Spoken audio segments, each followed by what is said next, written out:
Time to bring back Michael Rose. My guest is Michael Rose, and Michael, you became friends with Richard Heyman, who had a big hit in the 50s called Ruby, and you even did a show on TV with Richard on WXEL.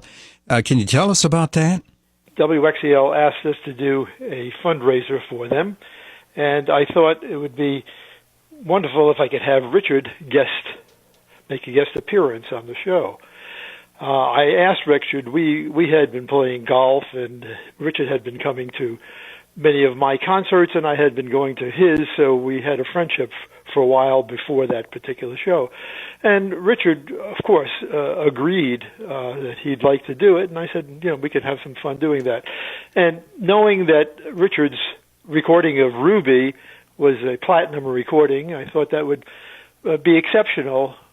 So Richard brought his arrangement, and we had a brief rehearsal before the show. Band played it down, and we went on from there. And Richard, the consummate performer that he was a star of the show. We now have a very special treat. Composer, conductor, pianist, harmonica player extraordinaire. Ladies and gentlemen, Richard Heyman performing his platinum hit recording, Ruby.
Great combination between your band and Richard's harmonica. So it was a beautiful version of Ruby, another new version of that, which is one of my favorite all-time songs. Yes, it had been recorded by many other artists. I think Ray Charles also recorded it, but Richard had the initial hit on that. As a matter of fact, he recorded it, and the record sold so many copies that Willard Alexander, I think was the agency at the time, said, Richard, we need your band to go out on the road. And he said, I don't have a band. And they said, well, you've got to put a band together because the recording was so popular that people want to see you. So the interesting story there, as a matter of fact, was that Richard said to me he had been working with the Vaughn Monroe Band. And Vaughn, at this point in his career, thought that rather than be bothered with a band, he would like to go out as a single and just